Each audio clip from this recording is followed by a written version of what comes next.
Bom, a gente abriu para perguntas. Como eu vou precisar de um tempo aqui para organizar, embora só tenha uma, tem algumas que chegaram também pelo Observador Político, que é um site aqui do Instituto. Eu queria usar a prerrogativa aqui para lançar uma pergunta que me ocorre a partir das exposições de vocês, que acho que tomaram rumos um pouco diferentes. Quer dizer, eu senti um sabor um pouco diferente na apresentação da Diana em relação à apresentação de vocês. Talvez valesse a pena que vocês comentassem se isso se deve ao fato de que um é um enfoque nacional e o outro é um enfoque, digamos, estadual, municipal, ou se há uma percepção diferente dos fenômenos e da capacidade de intervenção que o Estado tem em relação a esses fenômenos. Mas o tema que eu queria tratar aqui é o seguinte: é verdade que em São Paulo você tem esse processo, digamos, em que os fluxos migratórios, que durante os anos de 50 a 90, pelo menos, foram extraordinariamente violentos em relação à metrópole, que provocou um aumento da demanda por habitação e por todo tipo de serviço de infraestrutura, numa velocidade, numa escala quase que inatendíveis do ponto de vista do setor público, a estabilização desses fluxos abre uma janela de oportunidade para você poder qualificar as intervenções do setor público. Por outro lado, você tem, digamos, a disputa por espaço na metrópole é uma disputa competitiva. Você tem interesses que conflitam e disputam esse espaço. Uma coisa que é notável, que tem acontecido, isso me leva a puxar, digamos, como é que é a relação setor público-setor privado. Quer dizer, houve nos últimos tempos uma produção, sobretudo de prédios, né, de grandes edifícios, etc. Na cidade de São Paulo, quem anda por aí sabe disso, quer dizer, impressionante. Né, impressionante.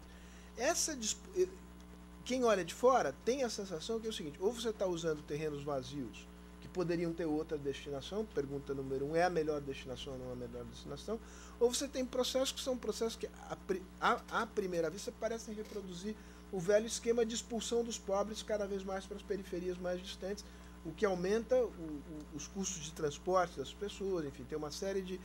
A pergunta é, em que medida hoje, na região metropolitana de São Paulo, o setor público tem capacidade de intervenção nesses processos, ou se, digamos, essas dinâmicas que ainda que marcaram o passado da urbanização, da metropolização brasileira, ainda são as dinâmicas predominantes.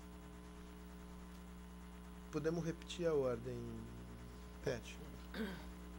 Bem, a primeira questão que você coloca sobre diferenças de enfoques. Eu, por perfil, eu sou uma municipalista. Eu acho que não se resolve o problema da habitação nos gabinetes de Brasília. Eu lembro quando eu era estudante de arquitetura, eu tinha uma professora, era moda, agora é fazer plano municipal de habitação, né? Todo mundo tem que contratar, então há consultoria para todo mundo. Era plano diretor, na época do BNH. Eu lembro que tinha uma professora de planejamento urbano que ela disse que tinha feito 30 planos diretores, mas que ela nunca tinha ido numa cidade visitar para fazer o plano diretor. É o que acontece hoje no plano de habitação. O município não tem a menor capacidade de fazer um plano de habitação, ele contrata um consultor que de um gabinete faz o seu plano municipal de habitação. Então, eu acho que a atuação do governo federal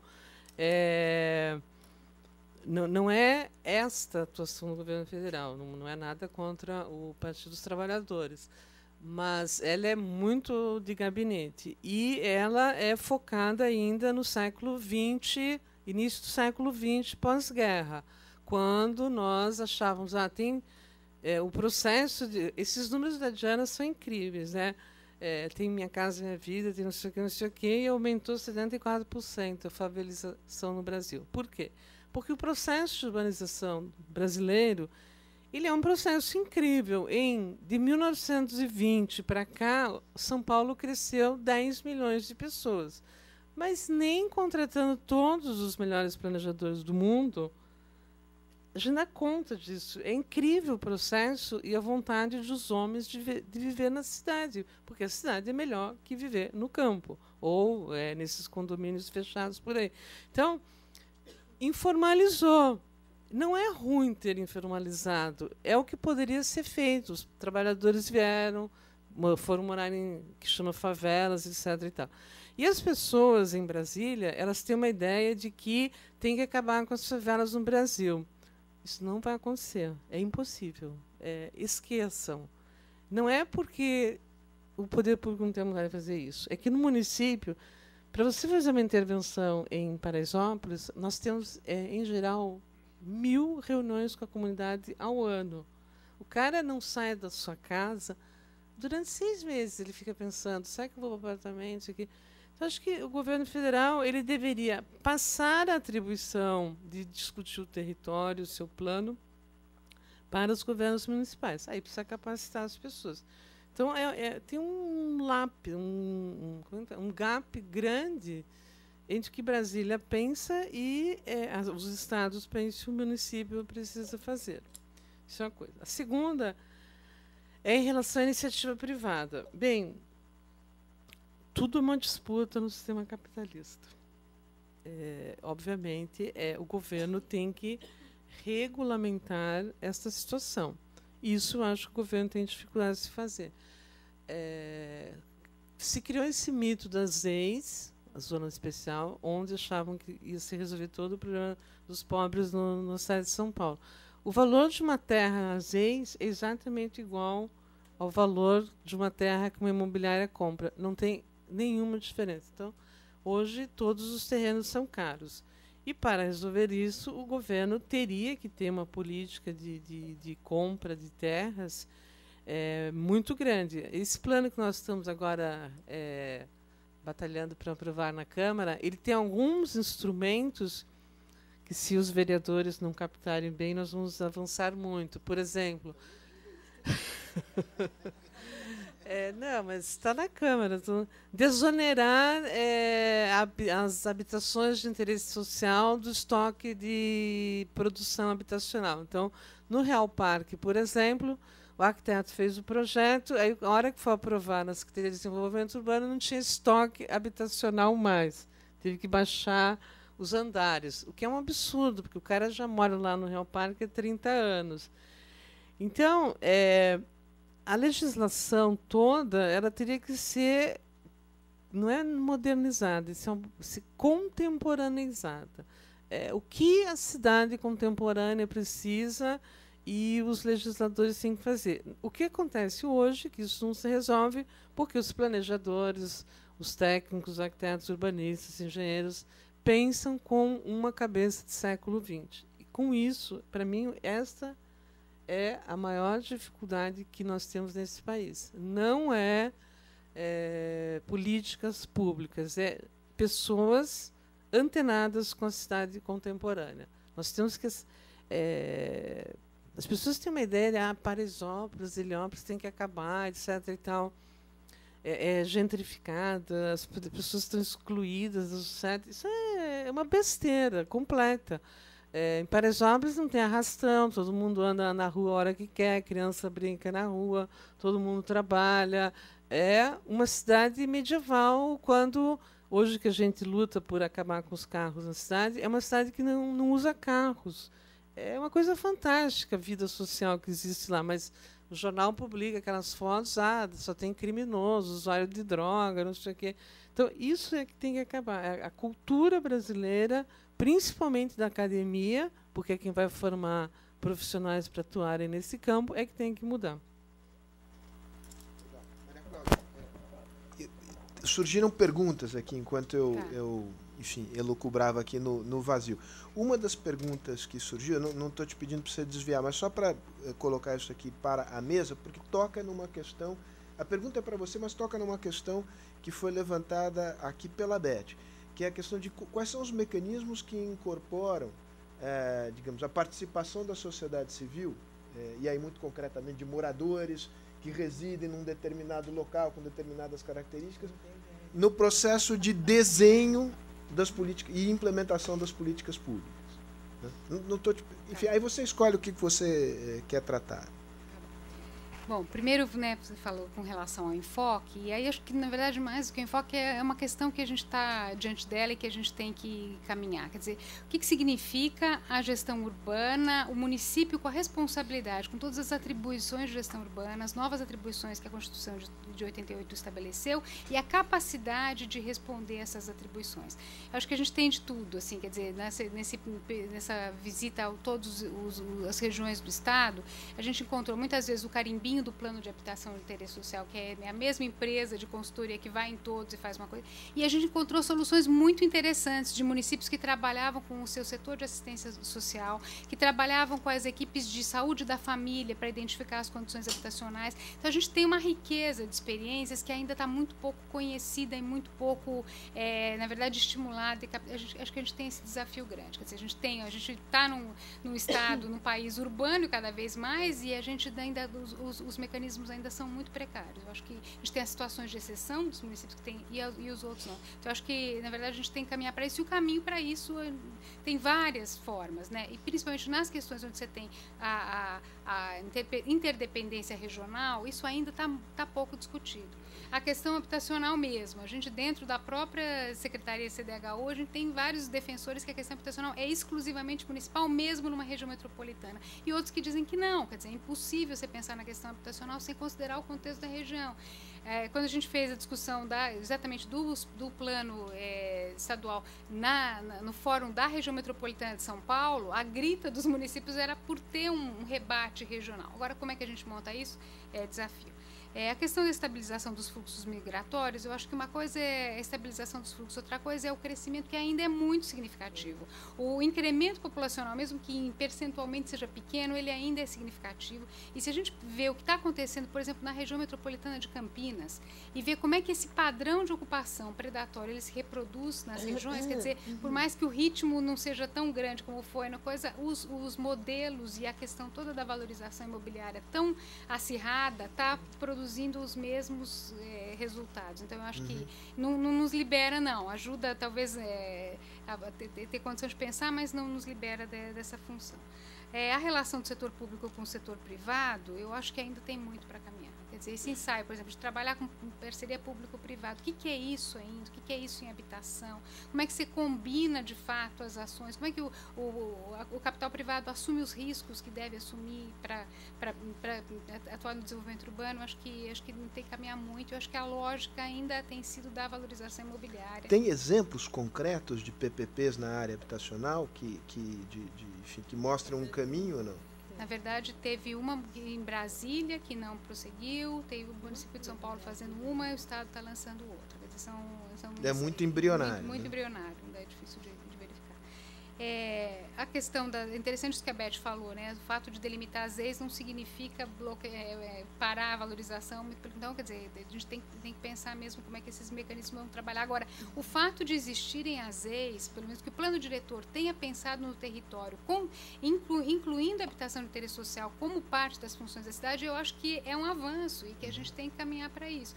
Agora, se isso consegue atuar, a gente tem que buscar outros mecanismos para na verdade, intervir na valorização. Que mais?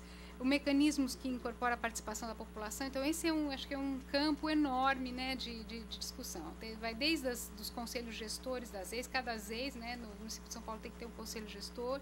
A gente trabalhou no município de Santo André, tem as COMUs, que são as comissões municipais de urbanização e legalização.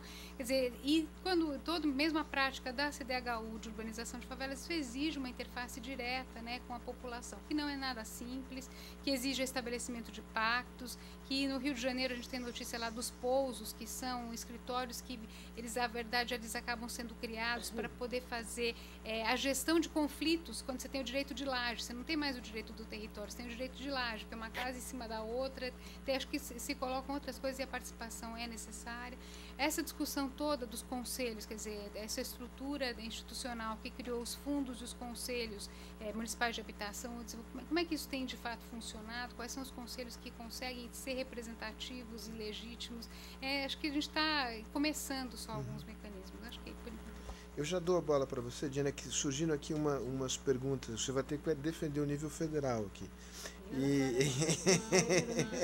Não, mas a origem dela, a gente, né? Os velhos hábitos morrem devagar.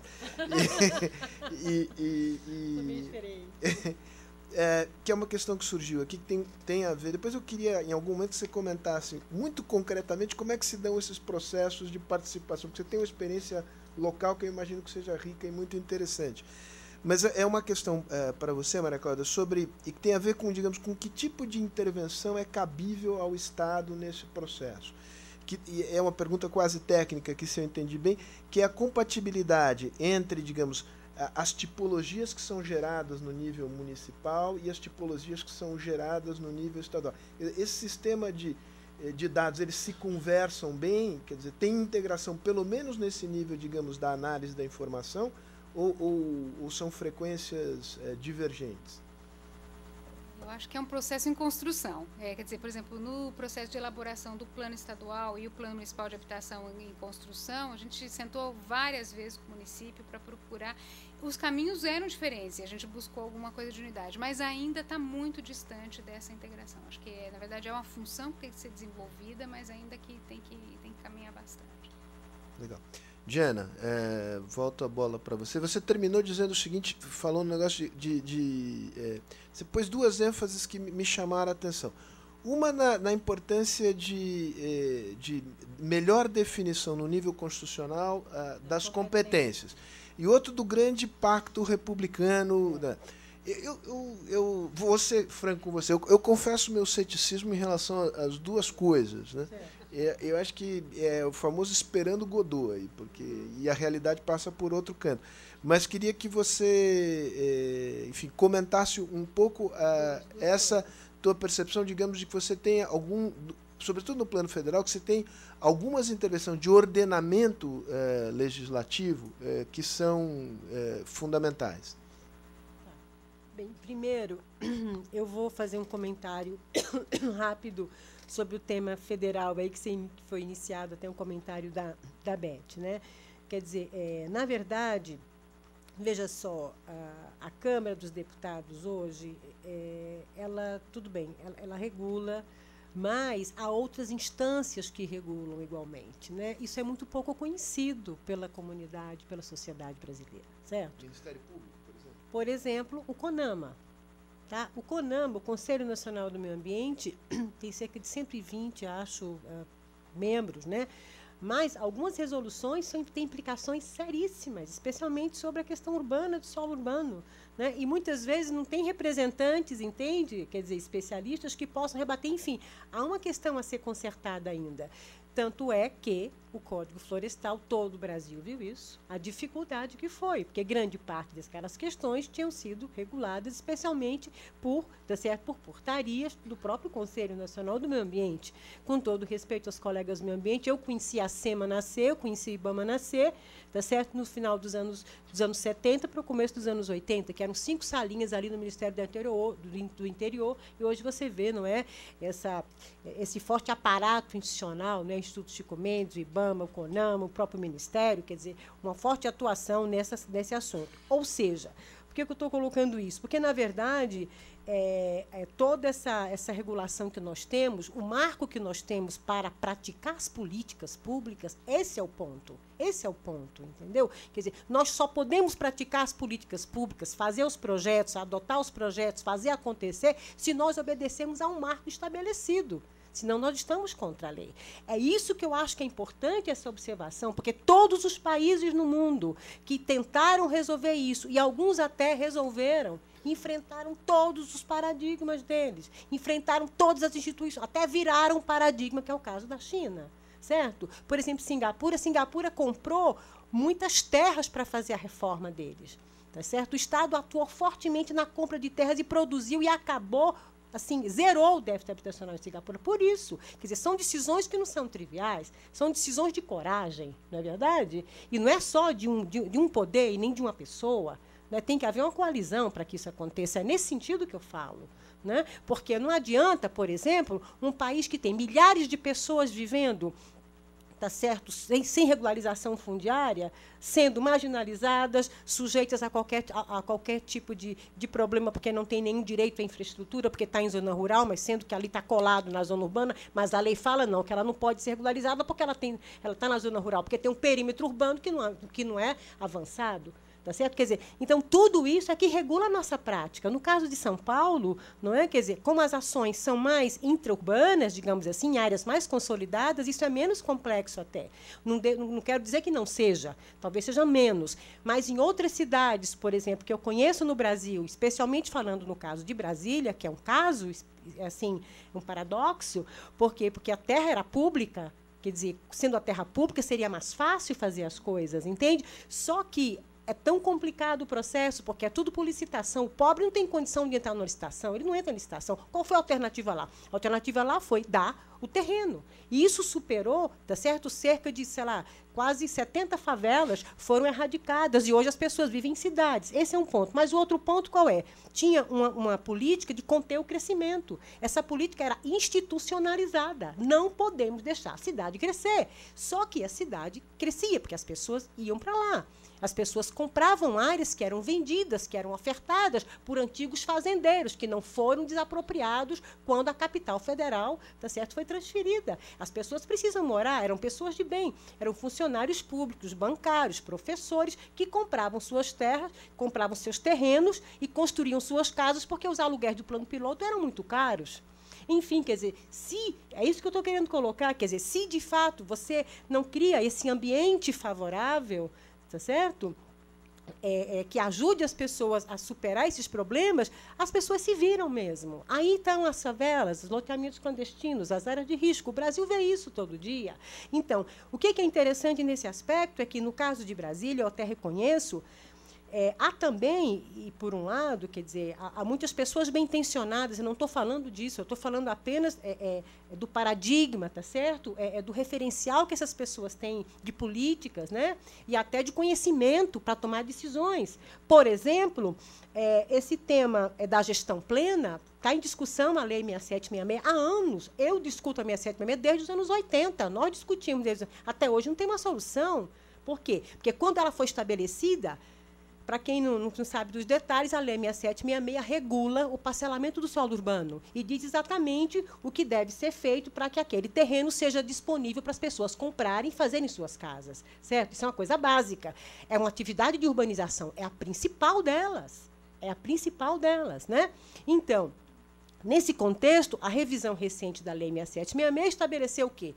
Que só pode fazer parcelamento do solo urbano o município que tiver gestão plena. Mas o que é gestão plena? Gestão plena é um município que tem Secretaria de Habitação, de Meio Ambiente, tem Conselho... Gente, nenhum vai fazer, nenhum, vai ficar pior a situação, percebe? Então, falta um pouco, um conhecimento, entende? De como as coisas acontecem nesse país, como é que a dinâmica de urbanização acontece, como é que a cidade acontece. Falta essa visão. Por exemplo, também, eu acho uma coisa muito séria, nós não termos nada no que respeita ao desenvolvimento econômico e à geração de emprego nas cidades. A nossa lei de cidade não fala nada sobre isso. Nada. É como se não existisse. Que as pessoas vivessem apenas lá, entendeu? Sem necessidade de sobreviver. Enfim, então tem questões aí, ou seja, uma visão holística é necessária. Nós não temos essa visão holística no nosso país. Nós não temos. A nossa regulação urbana, infelizmente, eu falo com muita tranquilidade, eu sou arquiteta também, tá certo?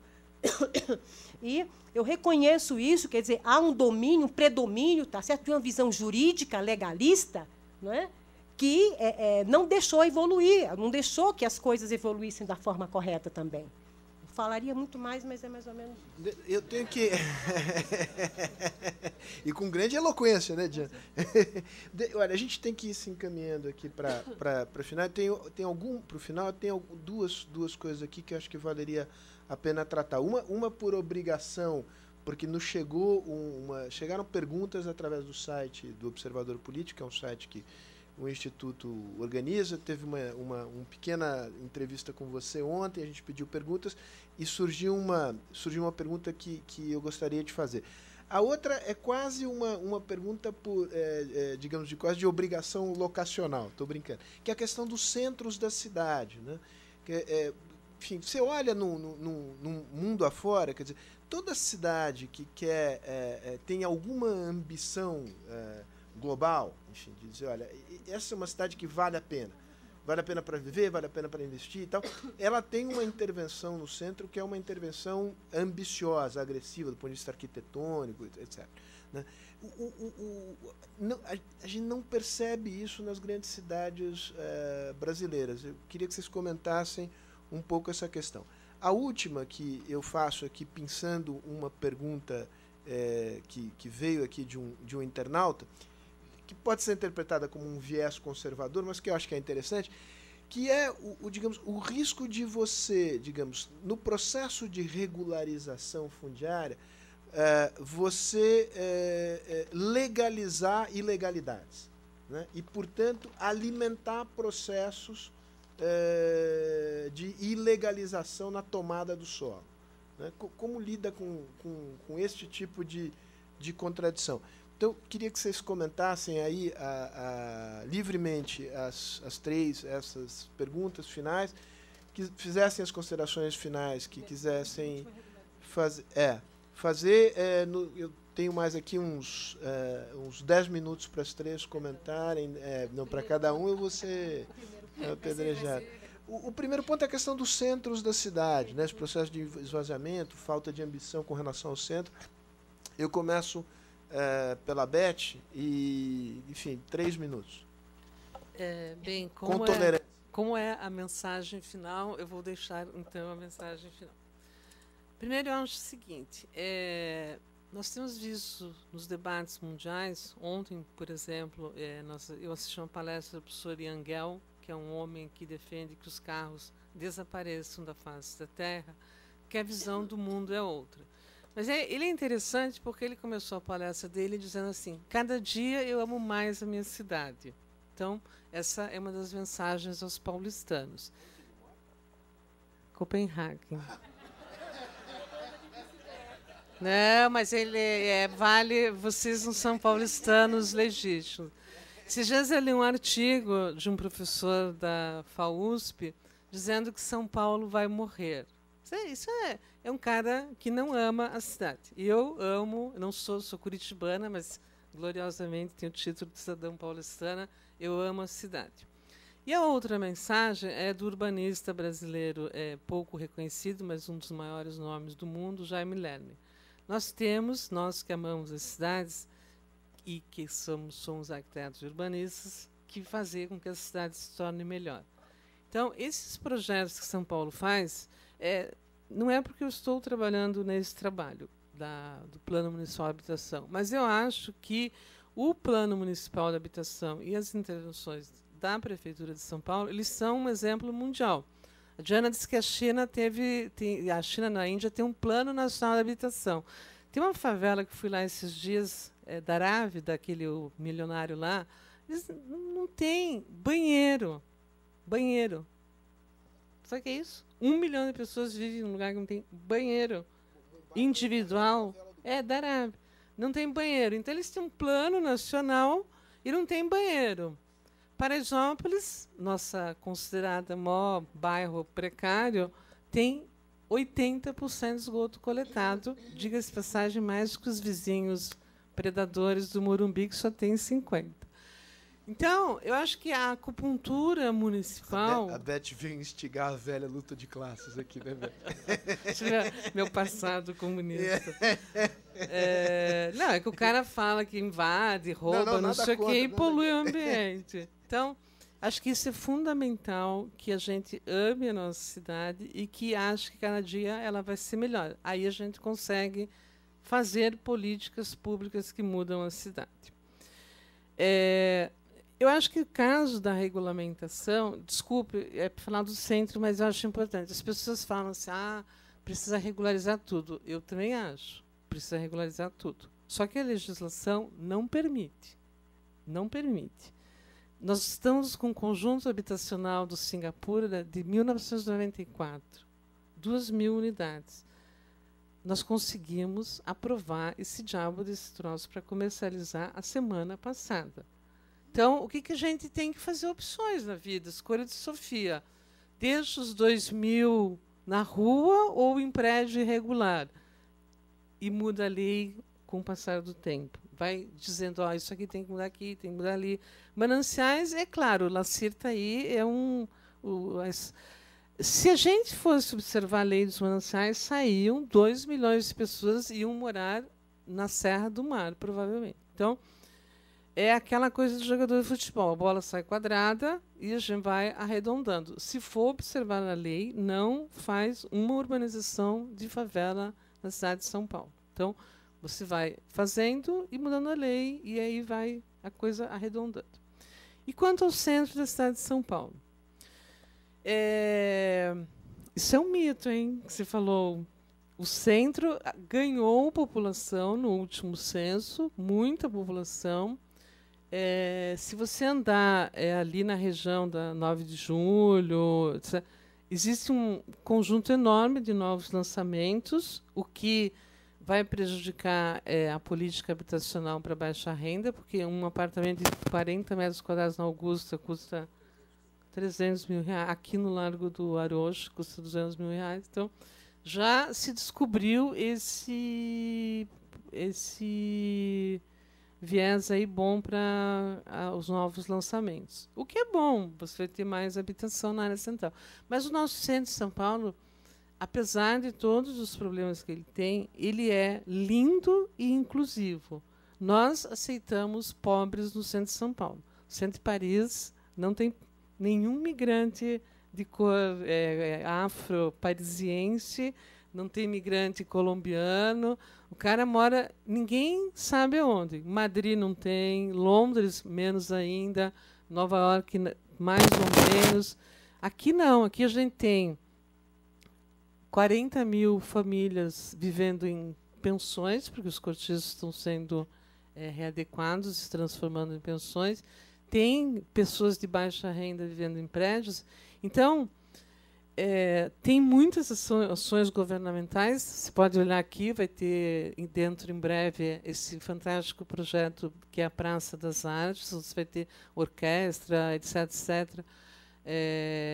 A Roosevelt vai ser entregue, tem a Biblioteca Mário de Andrade, tem a questão ali da Nova Luz, que todo dia é barrada na justiça, a coisa não é fácil. Ali também vão ter 3 mil unidades habitacionais. Então, o centro eu comecei a trabalhar no centro em 1992. São 20 anos. De 92 para cá, ele melhorou. Agora, com esse fluxo de gente que tem, de milhões de pessoas que passam para lá e para cá, dá a impressão que ele é deteriorado. Mas ele não é. Eu acho que o governo tem que investir mais, os 3 governos. O CDHU lançou um programa agora de PPP para construção de unidade no centro. Mas o que não acontece é que é um problema também cultural.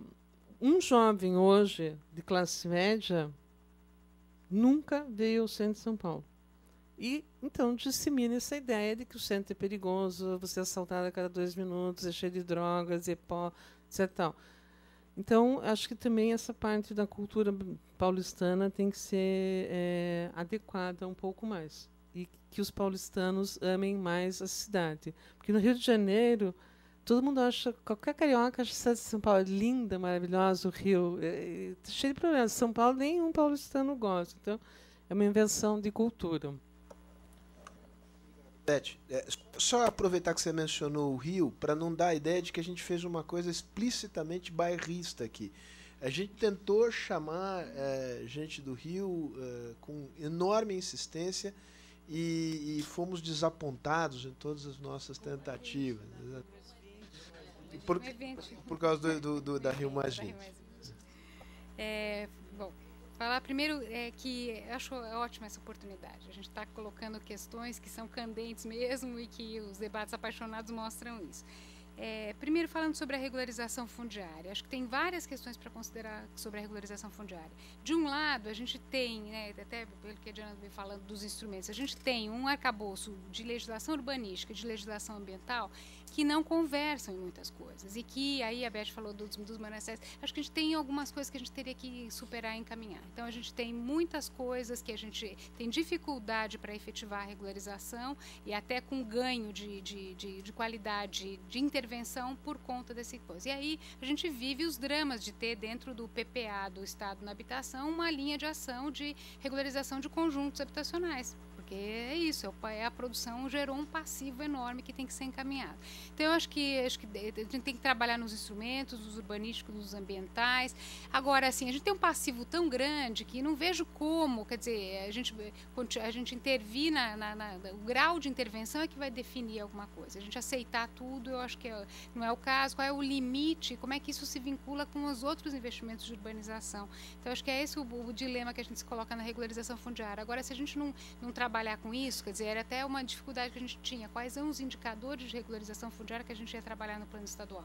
A gente acabou trabalhando com o indicador de programa, que é o Programa Cidade Legal, que foi aos municípios do estado e que detectou com os municípios os núcleos passíveis de regularização. E chegamos a 2 milhões de domicílios no estado de São Paulo. É uma coisa enorme e com graus muito diferentes. Então, a gente tem que entender o que é essa irregularidade, como é que a gente atua nela.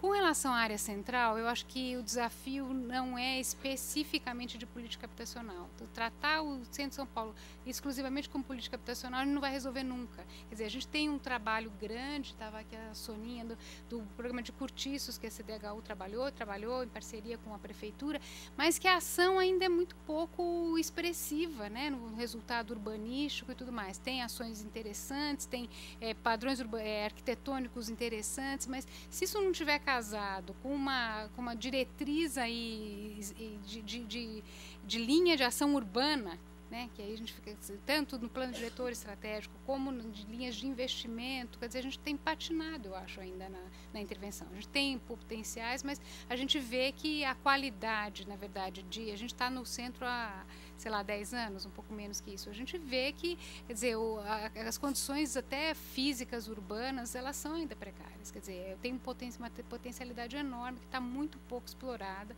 quer dizer, está muito pouco, na verdade, aproveitada. Então, eu acho que pensar no centro teria que se pensar em políticas gerais e pensar em incentivos mesmo, em que tipo de linha de ação. A gente tem um grande desafio que a gente passou na discussão do plano estadual, a discussão da alocação social mesmo, não como acesso à habitação, mas como locação, que é uma palavra que acaba ficando proibida. A gente apresenta isso num conselho e tem a reação de todos os presentes, desde as entidades populares até todos. Quer dizer, a gente tem uma série de coisas que a gente teria que superar para poder pensar que são espaços que poderiam ter usos por períodos, por faixas de vida da população, que o centro é atraente, em outros momentos não. Se a gente falar com o padrão de aquisição de unidade habitacional com financiamento e só, a gente tem encontrado resistência. Então, acho que o centro é um desafio aí à parte. E é isso por enquanto. Obrigada. Diana, você fecha aqui. Rapidamente. Como diz o amigo, não diga coisas que você não possa cumprir, né? É bom que descontrai um pouco até, né? Bem, desculpa, mas eu vou só retomar um tema que você falou sobre o tema da regulamentação das competências constitucionais com relação à União, Estados e Municípios. No final do ano passado, já houve a regulamentação dos licenciamentos ambientais, né? Porque no Brasil, tanto o governo federal quanto os estados e os municípios podem licenciar, né? Então, essa regulamentação é recentíssima, né? E eu acho que foi muito útil, pode criar algum problema, mas, de todo modo, era necessário porque havia muito conflito. No caso urbano, isso ainda não aconteceu. Está previsto, se eu não me engano, há uma série de 10 projetos de lei já buscando essa regulamentação, ou seja, quais são as atribuições de cada esfera quanto à habitação, desenvolvimento urbano e o transporte. Bem, isso para esclarecer. Quanto à questão dos centros das cidades, especialmente aqueles em fase de precarização, deterioração, algumas experiências no mundo mostram que orientar investimentos com usos dirigidos, né, tem melhorado as condições, pelo menos de precarização, de crime e violência. Aconteceu em Nova York, né, com aquela ação muito interessante, onde foram direcionados, por exemplo, usos de comércio, né, inclusive o setor público bancando isso, porque ele tem interesse que a área se requalifique, né, para, por exemplo, atrair pessoas jovens, famílias com crianças, né, tipo lojas de brinquedo, por exemplo. Quer dizer, então é uma estratégia que pode ser trabalhada. Eu concordo plenamente com as colegas. Quer dizer, tem que ser uma ação articulada de usos diferenciados, né? Não apenas a habitação, que é muito importante, porque permanece, quer dizer, tem uma duração muito maior das pessoas ali, mas de usos, tá certo, de serviços e de comércio, orientados com essa estratégia de fazer com que você mude um pouco, tá certo, a frequência, digamos, dos lugares. Eu acho que é por aí, seria uma coisa interessante, né? Quanto ao tema da regularização fundiária, eu acredito que o Brasil podia fazer muito mais, muito mais. Todos aqui reconhecem, aqui já foi dito, quer dizer, tanto, porque nós temos um problema muito sério, nós temos as terras da União, as terras dos municípios, as terras dos estados e as terras privadas, né? Você não tem, no caso da regularização fundiária brasileira, você não tem nenhum, digamos assim, cadastro, digamos assim, de registro que você consiga conversar, tá certo? Essas informações. Primeira coisa que precisaria ser feita, que não foi feita. Hoje você tem, no caso de São Paulo, especialmente nas grandes metrópoles, grandes áreas da União, sejam remanescentes da rede ferroviária federal, que está em processo de liquidação e até hoje a maior discussão para a gente utilizar, que é importantíssimo para o transporte, é importantíssimo para a habitação, né? e para inversões de desenvolvimento urbano. Então, quer dizer, nós acreditamos fortemente que essa ação de regulação fundiária, ela não é tão, ela é complexa, mas ela é menos complicada, entendeu, do que outras a resolver, porque as pessoas já estão ali, não é? Elas já moram ali, no caso de habitação, né? E eu acho que um acordo, por isso que eu defendo o Pacto Republicano, porque o Ministério Público, que, por exemplo, eu digo aqui, faço um depoimento muito tranquilo para vocês. Quando eu fui secretária, quando eu estive secretária no Distrito Federal, eu recebia todos os dias uma notificação, entendeu? Para dizer o que eu estava fazendo. Quer dizer, isso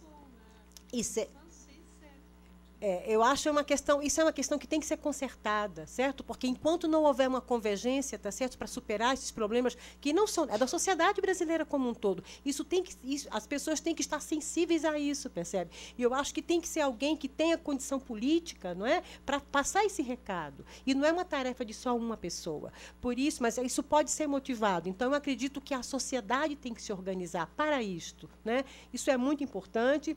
Defendo como uma das principais prioridades da política urbana brasileira a regularização fundiária, tanto em âmbito estadual, tá certo, das terras, não é, que ainda tem, especialmente das áreas de parque, tem muito parque estadual, né, e com pessoas vivendo nelas, né, como dos municípios e as terras da União. A União tem uma enormidade de patrimônio da rede ferroviária federal, você tem toda a parte da Previdência, né? Tem muitos imóveis aí que também podem ser utilizados e regularizados para esse fim.